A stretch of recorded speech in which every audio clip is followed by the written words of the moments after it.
નમસ્કાર. ધોરણ 12 વિષય SPCC secretarial practice and commercial correspondence. મિત્રો, યુનિટ નંબર 1 ની શરૂઆત આપણે આજના દિવસે કરવાની છે. ભાગ 1, યુનિટ નંબર 1, બેંક સાથેના પત્ર વ્યવહાર. બેંક સાથે કેવી રીતે પત્ર વ્યવહાર કરવામાં આવે છે, તો તેને લગતું આખું યુનિટ છે. આ યુનિટ નંબર 1 છે. બેંક સાથે કેવી રીતે પત્ર વ્યવહાર થાય, બેંક તમારી સાથે કેવી રીતે પત્ર વ્યવહાર કરે છે, તો એના વિશે માહિતી આપણે આ યુનિટની અંદર મેળવવાની છે. મિત્રો, આ યુનિટની અંદર ખાસ 5 માર્કનો એક પત્ર છે હશે. બોર્ડની પરીક્ષાની અંદર 5 માર્કનો એક પત્ર છે એ આ યુનિટમાંથી આજે 11 પત્રો આપેલા છે. સોરી, 12 પત્રો, એક છે ફોર્મ આપેલું છે, બાકીના 11 પત્રો આપેલા છે. તો આજે 11 પત્રો છે, એમાંથી કોઈ પણ એક પત્ર છે તમારે પરીક્ષાની અંદર હશે. ઓકે, તો સૌથી પહેલા આપણે એ જોવાનું છે કે બેંક સાથે પત્ર વ્યવહાર કરતી વખતે કઈ કઈ બાબતો ધ્યાનમાં રાખવી જોઈએ અને બેંક સાથે પત્ર વ્યવહાર કેવી રીતે કરવો જોઈએ. અને એ પહેલા બેંક એટલે શું અને બેંક આપણને કયા કયા પ્રકારની સુવિધાઓ આપે છે તેના વિશે વાત કરવાની છે. થોડીક માહિતી છે, થિયરી છે, પહેલા આપણે આના વિશે ભણવાની છે. ઓકે, તમે તમારી પાસે તમારું પોતાનું એક બેંક ખાતું હશે. જો લગભગ એવી કોઈ વ્યક્તિ નહીં હોય કે જેનું પોતાનું બેંક ખાતું નથી, એટલે બેંકથી તમે પરિચિત છો. બેંક કયા પ્રકારની સુવિધા આપે છે, બેંકની કઈ કઈ પ્રકારની સુવિધાઓ તમે પ્રાપ્ત કરો છો. ઉદાહરણ તરીકે પૈસા છે તમે જમા કરાવો છો, તો એ બેંક આપણા પૈસા છે એનો સ્વીકાર કરે છે. બેંક પાસેથી આપણે લોન સ્વરૂપે પૈસા લઈએ છીએ અને એના બદલામાં વ્યાજ આપીએ છીએ, તે એક પ્રકારની ધિરાણની સુવિધા આપે છે. બેંક છે કોઈ પણ વ્યક્તિને જ્યારે પૈસા ઉપડે છે ત્યારે તો કે એના બદલામાં એને મેસેજ કરે છે, જાણ કરે છે ભાઈ તમારે આ તારીખે એટલા રૂપિયા છે, એટલા સમયગાળે, એટલે કે એટલા સમયે છે તમારા પૈસા ઉપડ્યા છે, તો એવા પ્રકારનો મેસેજ આપે છે. એટલે એમ કહેવાય ને કે મોબાઈલ બેન્કિંગની સુવિધા તમને આપે છે. આજની તારીખે તમારે બેંકની અંદર જવું પડતું નથી. બેંક છે ઘરે બેઠા તમને દરેક પ્રકારની સુવિધા આપે છે. ઉદાહરણ તરીકે તમારે એક ખાતામાંથી બીજા ખાતામાં પૈસા ટ્રાન્સફર કરવા છે તો એના માટેની નેફ્ટની સુવિધા આપે છે. તમારે કોઈ પણ વ્યક્તિને ચૂકવણી કરવી છે તો એના માટે તમને ઘરે બેઠા છે સુવિધા આપે છે. તો બેંક છે ત્યાં અત્યારે જવાની જરૂરિયાત નથી. તમારે પૈસા જમા કરાવવા છે તો પણ આપણે બેંકની લાઈનમાં ઊભું રહેવું પડતું નથી. હાલની તારીખે આપણને ખબર છે સીડીએમ મશીન પણ આવી ગયા છે. તમારે બેંક ખાતામાં જવાની અથવા તો બેંકની અંદર જવાની જરૂર નથી. તમે બહાર બેંકની બહાર છે સીડીએમ મશીન હોય અથવા તો જે જગ્યાએ સીડીએમ મશીન હોય તમારા ખાતામાં છે સીધા જમા થઈ જાય છે. તમે એટીએમ થી સીધા પૈસા ઉપાડી શકો છો. એ પ્રકારની સુવિધા એ તમને હાલની તારીખે બેંક આપે છે. એટીએમ કાર્ડ હોય, ડેબિટ કાર્ડ હોય, ક્રેડિટ કાર્ડ હોય, બરોબર, ઓનલાઈન બેન્કિંગ હોય, મોબાઈલ બેન્કિંગ હોય, આ બધી જ સુવિધાઓ તમને બેંક છે પૂરી પાડે છે. તો થિયરીની અંદર આપણે બેંક એટલે શું, બેંક આપણને કયા પ્રકારની સુવિધાઓ પૂરી પાડે છે, બેંક સાથે પત્ર વ્યવહાર કરતી વખતે કઈ કઈ બાબતો ધ્યાનમાં લેવી જોઈએ, આ બાબતો છે આપણે જોવાની છે. બેંક સાથે કઈ કઈ બાબતોએ પત્ર વ્યવહાર કરવામાં આવે છે, એટલે વિનંતી પત્ર જેને આપણે કહીએ છીએ, વિનંતી દર્શાવતા પત્રકો હોય, ફરિયાદ કરતા પત્રકો હોય, તો કેવી કેવી બાબતોએ વિનંતી હોય છે, કેવી કેવી બાબતોએ ફરિયાદ હોય છે, તેના વિશેની વાત આપણે આ યુનિટ નંબર 1 ની અંદર માહિતી મેળવવાની છે. તો સૌથી પહેલા આપણે બેંક વિશે માહિતી પ્રાપ્ત કરીએ છીએ. બેંક એટલે શું, તો સૌથી પહેલા આપણે એનો અર્થ લખીએ છીએ. શું લખીએ છીએ? બેંક એટલે શું, તો કે એનો અર્થ.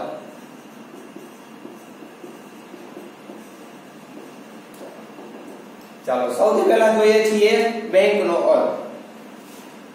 કોઈ પણ દેશની વ્યાપાર વાણિજ્યક બાબતો, આર્થિક વ્યવહારો અને નાણાકીય વ્યવસ્થાનું અભિન્ન અંગ એટલે બેંક. ફરી વખત વ્યાખ્યા શું કહે છે, તો કે કોઈ પણ દેશની વ્યાપાર વાણિજ્યક બાબતો, કોઈ પણ દેશની વ્યાપાર વાણિજ્યક બાબતો. વ્યાપાર વાણિજ્યક બાબતો એટલે શું, તો કે ખરીદ વેચાણને લગતી બાબતો. ફરી વખત વ્યાપાર વાણિજ્ય બાબતો એટલે શું? તો કે ખરીદ વેચાણને લગતી બાબતો. જે જગ્યા ઉપર ખરીદ વેચાણ થાય છે એને લગતી બાબતો એટલે કઈ બાબતો? તો કે વ્યાપાર વાણિજ્યની બાબતો. ઓકે, આગળ આપણને આપેલું છે આર્થિક વ્યવહારો. બીજું આપેલું છે આર્થિક વ્યવહારો. શું આપેલું છે? આર્થિક વ્યવહારો. આર્થિક વ્યવહાર એટલે શું? તો કે નાણાકીય વ્યવહાર જેની સાથે પૈસા સંકળાયેલા છે, જેનો ઉદ્દેશ છે એ આવક પ્રાપ્ત કરવાનો છે, ખર્ચ કરવાનો છે, વિનિમયનો રહેલો છે, એટલે શું કહેવાય? તો કે આર્થિક વ્યવહાર તરીકે ઓળખવામાં આવે છે. અને ત્રીજું આપ્યું છે નાણાકીય વ્યવસ્થાનું અભિન્ન અંગ. ત્રીજું શું છે? તો કે નાણાકીય વ્યવસ્થાનું અભિન્ન અંગ. નાણાકીય વ્યવસ્થા એટલે શું? તો શાખ પર પૈસા મળે, શાખ પર પૈસા આપે એને કહેવાય છે નાણાકીય વ્યવસ્થા. પૈસા બાબતની કોઈ પણ પ્રકારની વ્યવસ્થા હોય, ક્યાંથી મેળવવા, કેવી રીતે મેળવવા, કેટલા પ્રમાણમાં મેળવવા, એનો શું ઉપયોગ કરશું, શેના માટે ઉપયોગ કરશું, આને કહેવામાં આવે છે નાણાકીય વ્યવસ્થા. નાણાકીય વ્યવસ્થાનું અભિન્ન અંગ એટલે શું કીધું છે? બેંક. એટલે બેંક કીધેલું છે. તો ફરી વખત બેંક એટલે શું? તો કે કોઈ પણ દેશની વ્યાપાર વાણિજ્ય બાબતો, આર્થિક વ્યવહારો, નાણાકીય વ્યવસ્થાનું અભિન્ન અંગ એટલે બેંક. એક મિત્રો ખાસ આની અંદર તમને ધ્યાનમાં આવશે પૈસાની વાત આની અંદર આવે છે. કોની વાત આવે છે? પૈસાની વાત આવે છે. વ્યાપાર વાણિજ્ય તો કે ખરીદ વેચાણની. ખરીદ વેચાણ પણ કેવું? તો કે રોકડ ખરીદ વેચાણ. બીજું આવ્યું છે આર્થિક વ્યવહારો, નાણાકીય વ્યવહારો જેને કહીએ છીએ, નાણાં સાથે સંકળાયેલા હોય છે. અને ત્રીજું છે નાણાકીય વ્યવસ્થાનું અભિન્ન અંગ. તો આની અંદર ત્રણેયમાં મુખ્ય વસ્તુ શું આવી? તો કે પૈસા. શું આવી છે? પૈસા. તો પૈસા સાથેના જેટલા વ્યવહારો કરે છે કેવા પ્રકારના? તો કે વ્યાપાર વાણિજ્યને લગતા. બીજું છે આર્થિક વ્યવહારો અને ત્રીજું નાણાકીય વ્યવસ્થાનું અભિન્ન અંગ એટલે શું કીધું છે? તો કે બેંક. સામાન્ય માણસથી લઈને મોટા ઉદ્યોગકારો, નેતાથી લઈને અભિનેતાઓ બેંકની જુદી જુદી સેવાઓ મેળવતા જ હોય છે. દરેક પ્રકારની બેંકની સુવિધા છે બધા લોકો પ્રાપ્ત કરે છે. ક્યાંથી ક્યાં લઈને? તો કે સામાન્ય માણસથી લઈને મોટા ઉદ્યોગકારો. કોઈ સામાન્ય વ્યક્તિ હોય તો એને બેંકનું ખાતું હશે, કારણ કે એની અંદર એને સ્કોલરશિપ આવતી હોય. ઉદાહરણ તરીકે આપણે વિદ્યાર્થી છીએ, આપણે સામાન્ય માણસ કહેવાય, આપણે તો ઉદ્યોગપતિ નથી. તો આપણે શેના માટે ખાતું ખોલાવીએ છીએ? તો કે પૈસા માટે. આપણને સ્કોલરશિપ ક્યાં જમા થાય? તો કે બેંકના ખાતામાં જમા થાય છે, એટલા માટે આપણે ખાતું ખોલાવીએ છીએ. અથવા તો આપણી જે કઈ બચતો હોય એના માટે આપણે ખાતું ખોલાવતા હોઈએ છીએ. મોટો ઉદ્યોગકાર હોય તો એ ઉદ્યોગ કરવા માટે ખાતા ખોલાવે છે. સામાન્ય માણસ હોય તો એ બચત ખાતું ખોલાવે છે. ત્યારે ઉદ્યોગપતિ હોય તો કે એક પ્રકારનું ચાલુ ખાતું છે ખોલાવે છે. બંને વચ્ચે શું ડિફરન્સ રહેલો છે તમે સારી રીતે જાણો છો. બચત ખાતાની અંદર વ્યાજ મળે, ચાલુ ખાતામાં વ્યાજ મળતું નથી. બચત ખાતું છે એ સામાન્ય માણસ ખોલાવી શકે, કોઈ ઉદ્યોગપતિ ખોલાવી શકતો નથી. જ્યારે ચાલુ ખાતું એ કોઈ ઉદ્યોગપતિ જ ખોલાવી શકે છે. તો આ બચત ખાતાનો તફાવત છે જે તમે સારી રીતે જાણો પણ છો. વર્ષે છે ચાર્જ આપવો પડે. બચત ખાતું જો હોય તો એનો ચાર્જ નથી હોતો, પણ ચાલુ ખાતું હોય તો કે એનો ચાર્જ પણ આપણે વર્ષના અંતે ચૂકવવો પડે છે. તો નેતાથી લઈને અભિનેતા વ્યક્તિ, કોઈ પણ નેતા હોય, રાજકારણી વ્યક્તિ હોય તો એ પણ શું કરે છે? તો કે એક પ્રકારનું ખાતું ખોલાવે. ચાલુ ખાતું ખોલાવે, બચત ખાતું ખોલાવે, રિકરિંગ ખાતું ખોલાવે, કોઈ પણ પ્રકારનું ખાતું છે ખોલાવે છે. અને અભિનેતા કીધો છે, નેતાનો નેતા અભિનેતા? તો કે નહીં. અભિનેતા એટલે શું? તો કે સામાન્ય જે નાટક કરનાર વ્યક્તિ હોય ને એ બધાને શું કહેવાય? અભિનેતા. જેને આપણે બોલિવૂડના હીરો સ્ટાર કહીએ છીએ, હિરોઈન કહીએ છીએ, એ પણ શું ખોલાવે છે? તો કે બેંક ખાતા ખોલાવે છે અને બેંકનો લાભ છે લેતા જોવા મળે છે. બેંકોની કાર્યપ્રણાલી જે તે દેશની આર્થિક સ્થિતિનો અંદાજ રજૂ કરે છે. બેંકની જે કઈ કાર્ય પદ્ધતિ હોય, એક કાર્ય પદ્ધતિ તો કે દેશનો જે કઈ સ્થિતિ રહેલી છે, સારી છે કે ખરાબ છે, એના વિશેની માહિતી આપે છે. ઉદાહરણ તરીકે આપણે અત્યારે ઓનલાઈન બેન્કિંગ જોઈએ છીએ. અત્યારે આપણે પૈસા છે એક જગ્યાએ બીજી જગ્યાએ મોકલવા હોય તો આપણે બેંકે જવું પડતું નથી. તો એ બેંકે નથી જવું પડતું અને ઘરે બેઠા બેઠા છે એ પૈસા ટ્રાન્સફર થઈ જાય છે. તો દેશની સ્થિતિ કેવી કહેવાય? સારી કહેવાય ને. ત્યાં સુધી વ્યક્તિને છે, ગ્રાહકને છે ધક્કો ખાવો પડતો નથી. તો એ દેશ માટે એક સારી વાત કહેવાય કે લોકોને છે ત્યાં સુધી લાઈનમાં રહેવું પડતું નથી.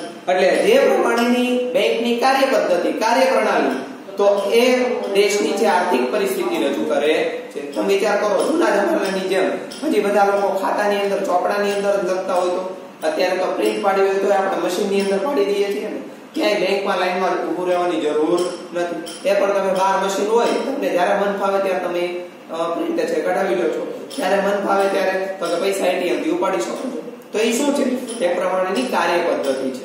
જેમ કાર્ય પદ્ધતિ સારી, તેમ દેશની સ્થિતિ પણ કેવી ગણાય? સારી ગણવામાં આવે છે. બેંક નાણાંની લેવડ દેવડ અને ધિરાણના બંને કાર્યો કરે છે. બેંકનું મુખ્ય કાર્ય શું છે? અહીં આપણે લખીએ છીએ બેંકનું કાર્ય. બે કાર્યો કીધા છે. પહેલું કયું? નાણાંની લેવડ દેવડ. અને બીજું કાર્ય કયું છે? ધિરાણનું. બે કાર્યો આપણને કીધા છે. નાણાંની લેવડ દેવડ એટલે શું? તો કે પૈસાની લેવડ દેવડ.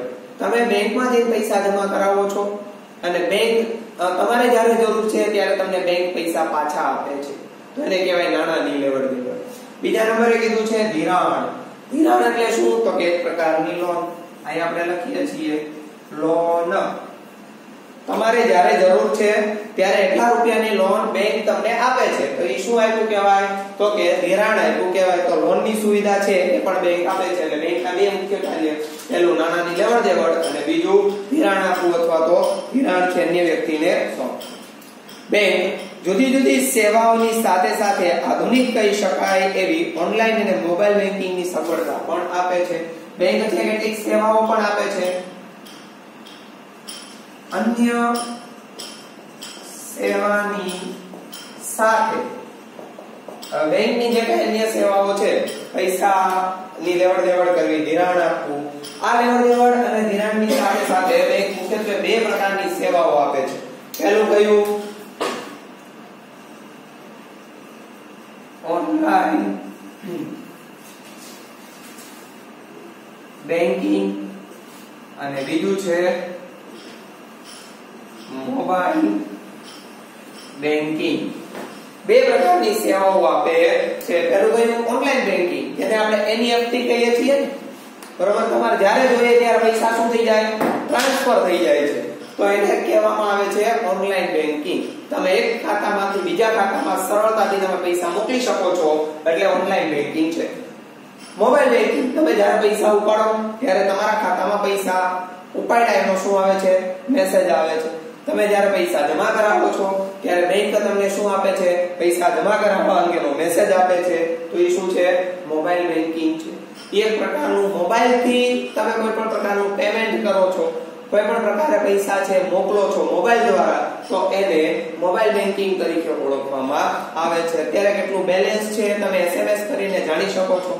તમારે એટીએમ કાર્ડ ખોવાઈ ગયું છે તો તમે મોબાઈલની અંદર ફોન કરીને તમારું એટીએમ કાર્ડ બંધ કરાવી શકો છો. આ બધી જ પ્રકારની સુવિધા મોબાઈલ ફોનથી થઈ શકે, એટલે મોબાઈલ બેંકિંગની સુવિધા છે એ બેંક આપે છે. જેના કારણે બેંકની સેવાઓ વધુ ઝડપી અને ગ્રાહકલક્ષી બની છે. આ બધી સેવાઓ છે બેંક આપે છે એટલે ગ્રાહકલક્ષી સેવાઓ બની છે. ગ્રાહકો ગમે ત્યારે ગમે તે સમયે આ પ્રકારની સેવાનો લાભ લઈ શકે છે અને વધુ ઝડપી બની છે. પહેલા શું થતું કે પૈસા ઉપાડવા હોય તો લાંબી લાઈન લાગતી અને એના માટે અલગ અલગ પ્રોસેસ હતી. હવે એટીએમ એ જઈને 2 મિનિટમાં તમે પૈસા કાર્ડ છે સ્ક્રેચ કરીને તમે લઈ શકો છો. તો એ શું છે? તો કે ઓનલાઈન બેંકિંગ અને મોબાઈલ બેંકિંગના કારણે બેંકિંગ સેવા કેવી બની? તો કે ઝડપી બનતી જોવા મળી છે. કોઈ પણ પ્રકારની આપણા દેશની તમામ બેંકો, જેવી કે રાષ્ટ્રીયકૃત બેંક, ખાનગી બેંક, કોઓપરેટિવ બેંક, ઔદ્યોગિક બેંક, ખેતી બેંક માટેના નીતિ નિયમો ભારતીય રિઝર્વ બેંક કાયદો ઘડે છે. એટલે એક વાક્ય જો આપણે લખવું હોય તો સરળતાથી લખી શકાય, દરેક બેંકના કાયદાઓ, દરેક બેંકના કાયદા, હવે અહીંયા હું છે ને કાળી પેનથી લખું છું, મોટા અક્ષર RBI ઘડે છે. દરેક બેંક ઉપર અથવા તો દરેક બેંકના નીતિ નિયમો કોણ ઘડે છે? તો કે આરબીઆઈ ઘડે છે. કોણ ઘડે છે? આરબીઆઈ ઘડે છે. એના ઉપર દેખરેખ રાખે, એને મદદ કરે છે. દરેક પ્રકારના નીતિ નિયમો કોણ બનાવે છે? આરબીઆઈ બનાવે. કોણ બનાવે છે? તો કે આરબીઆઈ બનાવે છે. કોઈ પણ બેંક હોય, જેમ કે રાષ્ટ્રીયકૃત બેંક હોય એટલે રાષ્ટ્રીય બેંક હોય, આખા ભારતની અંદર આવેલી બેંકો હોય, કોઈ પણ પ્રકારની ખાનગી બેંક હોય જેનો વહીવટ અને સંચાલન ખાનગી વ્યક્તિના હાથમાં હોય એને ખાનગી બેંક તરીકે ઓળખવામાં આવે છે. તો આ ખાનગી બેંકનો વહીવટ, એના નીતિ નિયમો આરબીઆઈ બનાવે છે. Cooperative bank. કોઓપરેટિવ બેંક એટલે શું? તો કે સહકારી બેંક. આપણા ભાવનગરની અંદર ઘણી બધી સહકારી બેંકો આવેલી છે. લોકોના હિત માટે આવી બેંકની છે સ્થાપના થયેલી હોય. ઉદાહરણ તરીકે Bhavnagar cooperative bank limited, Rajkot cooperative bank limited. આ શું છે? તો કે કોઓપરેટિવ બેંક છે, જેને આપણે સહકારી બેંક તરીકે ઓળખીએ છીએ. તો આવી સહકારી બેંક કે કોઈ પણ પ્રકારની ખેતી બેંક હોય, બધાનો વહીવટ, બધાના નીતિ નિયમો કોણ બનાવે છે? તો કે આરબીઆઈ બનાવે છે. કોણ બનાવે છે? તો કે આરબીઆઈ બનાવે છે. અને બેંકોને જરૂરી આદેશો પણ તે કરે છે. બેંક સેવાઓનો લાભ બચત ખાતું અને ચાલુ ખાતું ધરાવતા બેંકના ગ્રાહકો લઈ શકે છે. કોઈ પણ બેંકનો લાભ છે કોણ લઈ શકે? તો કે ચાલુ ખાતું ધરાવનાર વ્યક્તિ અને બચત ખાતું ધરાવનાર વ્યક્તિ બેંકનો લાભ છે લઈ શકે છે. તો આ હતી સામાન્ય બેંકની માહિતી. વિડિયો પોઝ કરીને આ માહિતી છે તમે નોંધી લો. ઓકે, વિડિયો પોઝ કરીને હવે તમે આ માહિતી નોંધી લીધી હશે. તો હવે નેક્સ્ટ ટોપિક ની અંદર આપણે બેંક સાથે પત્ર વ્યવહાર કરતી વખતે ગ્રાહકે શું ધ્યાન રાખવું જોઈએ? ગ્રાહક એટલે આપણે જે ચાલુ ખાતું ધરાવનાર વ્યક્તિ હોય તે, બચત ખાતું ધરાવનાર વ્યક્તિ હોય તે, એ જ્યારે બેંક સાથે પત્ર વ્યવહાર કરે છે ત્યારે કઈ કઈ બાબતો ધ્યાનમાં રાખવી જોઈએ? તેના કેટલાક મુદ્દાઓ આપણને આપેલા છે. એક પછી એક મુદ્દાઓ છે એ તારવતા જઈએ અને સમજતા જઈએ છીએ. એ પહેલા આપણે હેડિંગ બાંધીએ. બેંક સાથે પત્ર વ્યવહાર કરતી વખતે ધ્યાનમાં રાખવાની બાબતો. કેટલીક બાબતો છે ધ્યાન રાખવી પડે જ્યારે આપણે બેંક સાથે પત્ર વ્યવહાર કરીએ છીએ ત્યારે. એવી કેટલી બાબતો છે? એક પછી એક બાબતો છે નોંધતા જઈએ. બેંક સાથે કોઈ પણ પ્રકારનો પત્ર વ્યવહાર સરળ શૈલીમાં, સ્પષ્ટ ભાષામાં અને નિયત કરેલા ઢાંચામાં કરવો જોઈએ. સૌથી પહેલા પત્ર વ્યવહાર કરતી વખતે ધ્યાનમાં રાખવાની બાબત સરળ શૈલીમાં,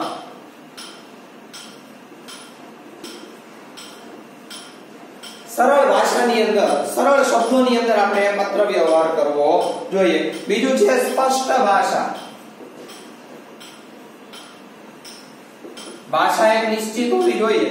અડધું હિન્દી ને અડધું ગુજરાતી ને અડધું ઇંગ્લિશ, ત્રણે ધબધબાટી બોલાવો એવું ન ચાલે. ભાષા કેવી હોવી જોઈએ? તો કે સ્પષ્ટ.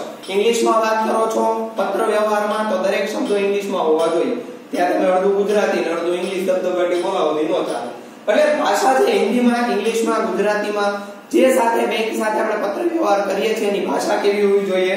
સ્પષ્ટ હોવી જોઈએ. અને નિયત કરેલા ઢાંચામાં, અને નિયત કરેલા ઢાંચામાં. આ નિયત કરેલો ઢાંચો એટલે શું? તો કે એક પ્રકારનું માળખું. આપણે આ ઢાંચામાં લખ્યું છે ને, અહીંયા લખી નાખીએ કૌંસમાં માળખામાં.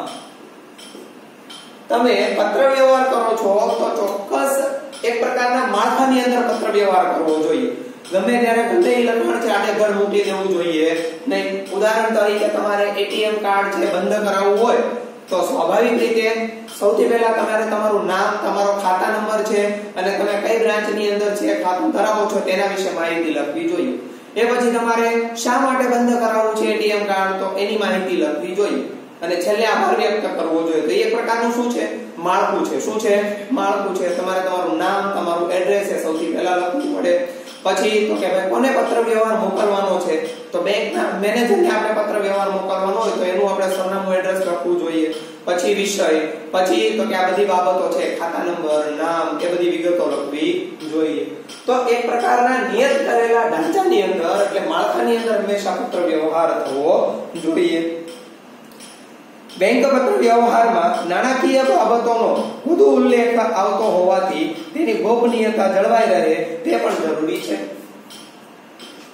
તો નાણાકીય બાબતની ગોપનીયતા એટલે શું? તો કે ગુપ્તતા. તમે કોઈ પણ પ્રકારે જો રકમ લખતા હો પત્ર વ્યવહારની અંદર તો એની ગુપ્તતા છે જળવાવી જોઈએ. ગમે ત્યાં બહાર આપણે એડ્રેસ લખ્યું હોય જેને મોકલવાનું હોય ટપાલની અંદર બારોબાર આપણે લખ્યું હોય તો આ પ્રકારની માહિતી નાણાકીય માહિતી તો ચાલે નહીં. તો આપણે છે જ્યારે બેંક સાથે પત્ર વ્યવહાર કરીએ ત્યારે નાણાકીય બાબત જો કોઈ આવતી હોય તો એની ગુપ્તતા છે જળવાવી જોઈએ. એ રીતે પત્ર વ્યવહાર કરવો જોઈએ. આગળ આપ્યું છે ચોકસાઈ અને સમય પાલન પણ પત્ર વ્યવહારમાં જરૂરી છે. ચોકસાઈ પહેલી બાબત અને બીજી બાબત આપેલી છે સમય પાલન. તો ચોકસાઈ એટલે શું? તો કે જ્યારે પત્ર વ્યવહાર કરીએ ત્યારે એમાં ગડબડ મોટો પ્રભુ મોટો હોવો જોઈએ નહીં. ચોકસાઈ છે જાળવવી જોઈએ. શેના અંગેનો પત્ર વ્યવહાર કરીએ છીએ અને એ જ બાબત આપણે લખીએ છીએ એની વિષયની અંદર તો એ ચોકસાઈ હોવી જોઈએ. બીજી બાબત કીધી છે સમય પાલન. ઉદાહરણ તરીકે તમારું એટીએમ કાર્ડ ધારો કે આજના દિવસે ખોવાઈ ગયેલું હોય અને તમે 3 મહિના પછી એની એપ્લિકેશન કરો કે મારું એટીએમ કાર્ડ બંધ કરી દો તો એ સમય પાલન ન કહેવાય. સવારે બેંક 10 વાગે ખુલતી હોય 10:30 ખુલતી હોય છે બરોબર, પણ એ પહેલા તમે કહો ભાઈ મારે તો કે 9 વાગે લાભ લેવો છે તો એ ન ચાલે. તો સમય પાલન છે એ બેંક સાથે પત્ર વ્યવહાર કરો ત્યારે હોવું જોઈએ. એટલે ચોકસાઈ અને સમય પાલન પણ બેંક સાથે જરૂરી છે. બેંક સેવાઓનો લાભ બચત ખાતું અને ચાલુ ખાતું ધરાવનાર ગ્રાહકો છે લઈ શકે છે. તો કોણ લાભ લઈ શકે? તો કે ચાલુ ખાતું અને બચત ખાતું જે લોકો ધરાવે છે એનો લાભ એટલે કે બેંકનો લાભ લઈ શકે છે, જે આપણે અગાઉ પણ જોયું હતું. બેંક પત્ર વ્યવહારમાં ખાતા નંબર અને તેનો પ્રકાર એટલે કે બચત ખાતું છે કે ચાલુ ખાતું છે તેનો ઉલ્લેખ કરવો અત્યંત જરૂરી છે. તો સૌથી પહેલી વાત ખાતા નંબર અને બીજી બાબત છે બેંક ખાતાનો પ્રકાર જણાવવો. આમ તો બેંક વાળા પાસે એ ખાતા નંબર નાખે એટલે એની પાસે ખબર પડી જાય કે આ ખાતું કેવું છે તો કે બચત ખાતું છે, આ ખાતું કેવું છે તો કે ચાલુ ખાતું છે. પરંતુ એ ચોખવટ આપણે આપણી દ્રષ્ટિએથી કરવી જોઈએ અને સાથે ખાતા નંબર લખવો જોઈએ. તમે તમારું નામ લખો છો એને આધારે બેંક વાળા છે એ તમારું એકાઉન્ટ નંબર ગોતી શકે છે, પરંતુ આ ખાતા નંબર લખેલો હોય તો સીધો એકાઉન્ટ નંબર નાખીને તમારું ખાતું છે અપડેટ છે માંગી શકે અથવા તો અપડેટ છે કરી શકે છે. એટલે ખાતા નંબર અને સાથે ખાતાનો પ્રકાર છે એ લેટરની અંદર એટલે કે પત્ર વ્યવહારની અંદર જણાવવો જોઈએ. બીજી મહત્વની બાબત એ છે કે બેંક પત્ર વ્યવહારમાં તારીખ અવશ્યપણે લખવી જોઈએ. ધ્યાનમાં રાખવાની બાબત તારીખ અવશ્યપણે લખવી જોઈએ. તારીખ છે ખાસ લખવામાં આવે. ધારો કે એટીએમ કાર્ડ કઈ તારીખે ખોવાનું તો એની તારીખ લખવી જોઈએ. તમે કઈ તારીખે પત્ર વ્યવહાર કરો છો તો એ તારીખ છે આની અંદર લખવી જોઈએ. બંને તારીખ છે ખાસ લખવાની. તો સ્વાભાવિક રીતે તારીખ છે એનો ઉલ્લેખ ફરજિયાતપણે થવો જોઈએ. એટલે તારીખ છે લખવામાં આવે છે. બેંક પત્ર વ્યવહારમાં જ્યાં પણ નાણાની રકમ લખવાની હોય ત્યાં તે રકમ આંકડા અને ત્યારબાદ કૌંસમાં શબ્દોમાં લખવી જોઈએ. એટલે ટૂંકમાં આપણે અહીંયા લખીએ રકમ આંકડાની સાથે શબ્દોમાં પણ લખવી. ઉદાહરણ તરીકે તમારા 7,000 રૂપિયા બેંક ખાતામાંથી કપાઈ ગયા છે અથવા તો આ રીતે કરેલું હોય તો સ્વાભાવિક છે આ 7,000 છે કે 9,000 છે. હવે ઇંગ્લિશમાં હોય તો 9,000 લાગે અને આમ નામ કર્યું હોય તો 7,000 લાગે છે. એટલે કૌંસમાં લખ્યું હોય ધારો કે 9,000 અથવા તો કૌંસમાં ગુજરાતીમાં લખેલું હોય આંકડો તો લખવામાં આવે 7,000. તો જેટલા રૂપિયા અહીંયા લખવામાં આવે છે, જે નાણાકીય રકમ લખવામાં આવે છે એ રકમની સાથે સાથે તો કે એમને શબ્દોની અંદર પણ લખવી જોઈએ. તો એ બાબત પણ ખાસ ધ્યાનમાં રાખવી જોઈએ પત્ર વ્યવહાર કરતી વખતે. એટલે આંકડામાં લખવામાં આવે છે. સામાન્ય રીતે બેંક સાથે પત્ર વ્યવહાર મુખ્યત્વે કેટલીક બાબતો અંગે કરવામાં આવે છે, જે નીચેની બાબતો આપી છે. ઓકે, તો બેંક સાથે પત્ર વ્યવહાર કરતી વખતે ધ્યાનમાં રાખવાની બાબતના જે મુદ્દાઓ છે એ તમે અહીં નોંધી લો, વિડિયો પોઝ કરીને. ઓકે, બેંક સાથે પત્ર વ્યવહાર કરતી વખતે આ ધ્યાનમાં રાખવાના મુદ્દા તમે લખી નાખ્યા છે. હવે આપણે આની અંદર બેંક છે એની સાથે કઈ કઈ રીતે પત્ર વ્યવહાર કરવામાં આવે, કેવી કેવી બાબતો અંગે પત્ર વ્યવહાર કરવામાં આવે છે તેના વિશે માહિતી પ્રાપ્ત કરીએ છીએ. તો સામાન્ય રીતે સૌથી પહેલા બેંક સાથે વિનંતી દર્શાવતો પત્રક છે એના વિશે માહિતી મેળવીએ છીએ કે કયા પ્રકારની વિનંતી છે એ દર્શાવવી પડે અથવા એની સાથે પત્ર વ્યવહાર થાય છે. તો સૌથી પહેલા ખાતું ખોલાવવા અંગેનો પત્ર વ્યવહાર. બેંકને આપણે આજીજી કરવી પડે, બેંકને આપણે વિનંતી કરવી પડે છે કે ભાઈ તમે અમારું ખાતું છે ખોલી આપો. તો એના અંગેનું એક ફોર્મ ભરવું પડે. તો એ આપણે વિનંતી કરીએ છીએ. શું કરીએ છીએ? વિનંતી કરીએ છીએ. તો વિનંતી કરતું પત્ર એ ખાતું ખોલાવવા અંગેનો છે. તો પહેલો પત્ર છે ખાતું ખોલાવવા અંગેની વિનંતી દર્શાવતો પત્ર. બીજું, ચેકના નાણાંની ચૂકવણી અટકાવવા અંગેનો પત્ર. જ્યારે આપણે કોઈ પણ વ્યક્તિને ચેક લખેલો હોય અને અચાનક એ ચૂકવણી છે એ અટકાવવી હોય અથવા તો ચેક ખોવાઈ ગયો હોય, ચૂકવણી અટકાવવી હોય તો એના અંગે આપણે બેંકને વિનંતી કરવી પડે. તો એના અંગે પત્ર વ્યવહાર છે કરવામાં આવે છે. એના પછી ઓવરડ્રાફ્ટ મેળવવા અંગેનો પત્ર. બેંક ઓવરડ્રાફ્ટ જ્યારે આપણે મેળવવો હોય બેંક પાસે તો ત્યારે સ્વાભાવિક રીતે આપણે બેંકને છે પત્ર લખવો પડે છે. એના અંગેનું ફોર્મ હોય છે, પરંતુ આની અંદર આપણે કઈ રીતે પત્ર લખવો જોઈએ તો એ પણ શીખવાના છીએ. એની પછી ખાતું બંધ કરવાની જાણકારી મેળવતો પત્ર. આપણે 2-3 બેંકમાં ખાતું હોય, એક બેંકમાં ખાતું બંધ કરવું છે તો ખાતું બંધ કરવા માટે આપણે પત્ર વ્યવહાર બેંક સાથે કરવો પડે. તો એની માહિતી છે એ સ્વાભાવિક રીતે પત્ર વ્યવહાર કેવી રીતે કરવો એની માહિતી મેળવવાના છીએ. ડીમેટ ખાતું ખોલાવવા અંગે આપણે ખબર છે ડીમેટ ખાતું શેના માટે ખોલાવવામાં આવે તો કે શેર કે ડિબેન્ચરનો વ્યવહાર કરવા માટે, એનું ખરીદ વેચાણ કરવા માટે. તો આવું ડીમેટ ખાતું જો ખોલાવવું હોય તો બેંકમાં આપણે ખોલાવી શકીએ છીએ. એના માટે આપણે વિનંતી કરતો પત્ર છે બેંકને આપણે લખવો પડે છે. એના પછી શૈક્ષણિક લોન મેળવવા અંગેનો પત્ર. શૈક્ષણિક લોન મેળવવી હોય તો એના અંગે પણ આપણે પત્ર વ્યવહાર કરવામાં આવે છે અને એ પત્ર વ્યવહાર તો કે વિનંતી કરીએ છીએ એટલે વિનંતી દર્શાવતો પત્રક છે. બેંકમાં લોકર સુવિધા મેળવવા અંગેનો પત્ર. આમ તો આજની તારીખે દરેક બેંક એટલે કે દરેક બ્રાન્ચની અંદર ને દરેક બેંકની અંદર સ્વાભાવિક રીતે લોકર ખાતાની સુવિધા છે પ્રાપ્ત થાય છે. હા, અમુક હજી ગામડાની બેંકો એવી છે જે લોકર સુવિધા આપતી નથી, પણ લોકર સુવિધા મેળવવી હોય તો બેંક સાથે પત્ર વ્યવહાર કરવો પડે. એના પછી credit card, debit card, ATM card વગેરે સુવિધા મેળવવા માટે અલગ અલગ પ્રકારના જે કાર્ડ મેળવવાના હોય, એટીએમ કાર્ડ, ડેબિટ કાર્ડ અને ક્રેડિટ કાર્ડ, ત્રણેય પ્રકારની માહિતી તમે ધોરણ 11 ની અંદર મેળવી ચૂક્યા છો. એમાં શું તફાવત છે એ પણ તમે જાણી ગયા છો, બરોબર. તો જો એની સુવિધા પ્રાપ્ત કરવી હોય તો એના માટે આપણે પત્ર વ્યવહાર કરવો પડે. એટલે આપણે એક ફોર્મ ભરવાનું હોય, એ ફોર્મ ભરીને પછી આપણા ઘરે છે એટીએમ કાર્ડ, ડેબિટ કાર્ડ અને ક્રેડિટ કાર્ડ આપણને મળે છે. આ ડેબિટ કાર્ડ, ક્રેડિટ કાર્ડ અને એટીએમ કાર્ડ ગુમ થઈ ગયું હોય, ખોવાઈ ગયું હોય તો એની જાણ આપણે બેંકને કરવી પડે છે. તો એની જાણ કરતો પત્ર એ આપણે બેંક સાથે પત્ર વ્યવહાર કરવો પડે. તો મુખ્યત્વે 9 બાબતો અંગે શું કરવું પડે? બેંક સાથે પત્ર વ્યવહાર. પણ કેવો? તો કે વિનંતી દર્શાવતો પત્ર છે લખવામાં આવે છે.